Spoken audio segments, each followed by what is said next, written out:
Olá pessoal, tudo bem? Eu sou a Isabela, eu curso Agronomia na UFSC e hoje a gente vai explorar um pouco das medidas de dispersão. Elas são fundamentais para a gente conseguir entender como os dados de um determinado conjunto variam. Além disso, ela complementa as tendências centrais como média e mediana. Bom, aqui para ficar bem simples, eu trouxe exemplos de exercícios para poder vocês fixarem melhor. Então, a primeira coisa que a gente precisa para poder calcular a medida de dispersão é um conjunto de dados, como eu havia dito. E aqui eu trouxe o mesmo conjunto de dados que nós vamos utilizar para calcular todas as medidas de dispersão. E qual que é esse conjunto de dados? Hipoteticamente, são os pesos em quilos de 5 cães. Então, temos aqui 10 quilos, 12, 14, 16 e 18. A nossa primeira medida de dispersão é a amplitude. A amplitude é a medida mais simples de dispersão. Ela mostra a diferença entre o maior e o menor valor em um conjunto de dados. Então é bem simples. Para calcular a amplitude, você vai fazer o x máximo menos o x mínimo. Mas o que é, Isabela, o x máximo e o x mínimo?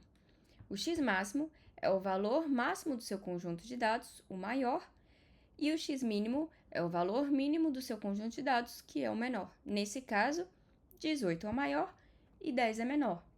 Porém, nesse caso, o nosso conjunto de dados ele está em ordem crescente, está organizado. O seu conjunto de dados pode aparecer desorganizado e você precisa procurar qual que é o menor valor e o maior valor. Uma vez que você encontrou, é muito simples. Você vai fazer a amplitude, que é igual ao maior valor, que é 18, menos 10, que é igual a 8 quilos. Muito simples. A nossa conclusão é que a amplitude do conjunto é igual a 8 quilos. Muito simples. Vamos para a próxima. A nossa próxima medida de dispersão é a variância. Não assustem, é bem simples. É só um monte de número, mas vai estar tudo certo. Continuamos aqui com o nosso conjunto de dados. E o que é a variância? A média dos quadrados das diferenças entre cada valor e a média. E a primeira coisa que nós vamos calcular aqui é a média. O nosso cálculo da média ela envolve os nossos números dos conjuntos de dados em soma. Então, você vai somar o 10, o 12, o 14, enfim, e vai dividir pela quantidade de dados que tem no seu conjunto, de números do seu conjunto. Então, temos 1, 2, 3, 4, 5. Muito simples. Aqui você vai somar todos e dividir por 5. Vai chegar a 70 dividido por 5, que vai dar igual a 14 quilos. Próximo passo, calcular os desvios. Para calcular os desvios, você usa a fórmula xi menos média ao quadrado. Ah, Isabela, esse x de novo. O que é o xi? Eu sempre me confundo. Muito simples. O xi nada mais é do que cada número dessezinho que compõe o seu conjunto.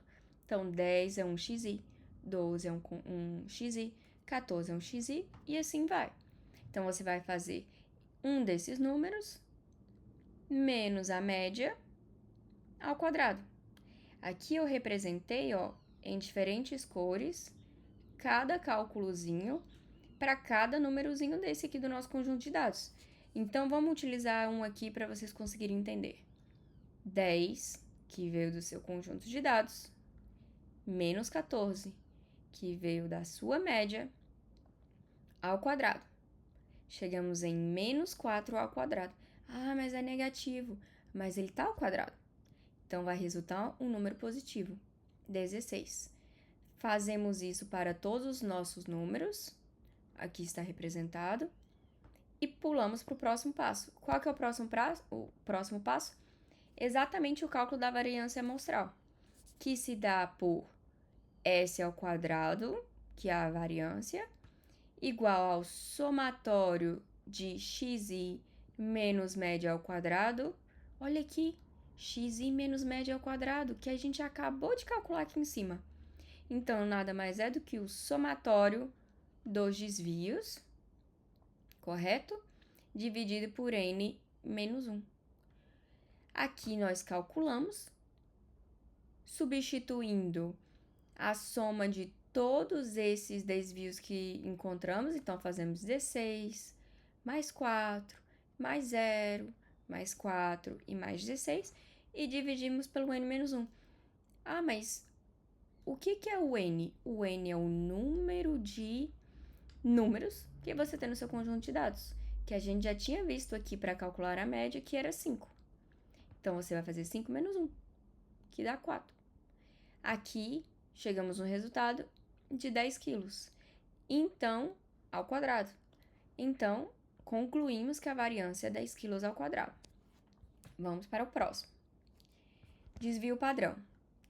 É importante enfatizar que, para calcular o desvio padrão, você precisa da variância. Por quê?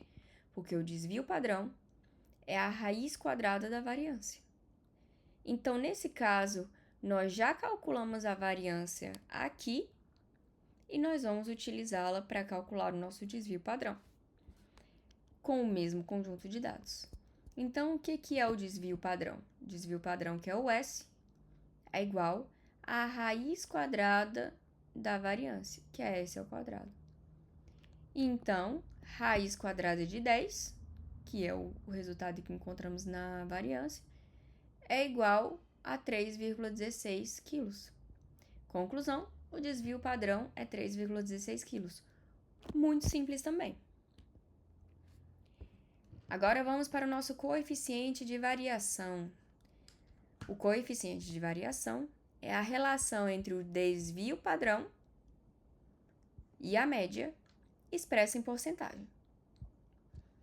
Com o mesmo conjunto de dados, vamos substituir os valores nessa fórmula, que dá CV, coeficiente de variação, igual a o nosso desvio padrão dividido pela média.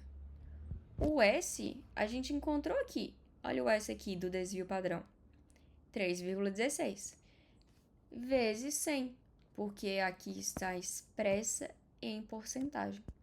Então, nós vamos substituir esses valores, 3,16 dividido por 14 vezes 100. Chegamos a 22,57%, que conclui que o coeficiente de variação é 22,57%, indicando que a dispersão dos dados em relação à média é de aproximadamente 22,57%.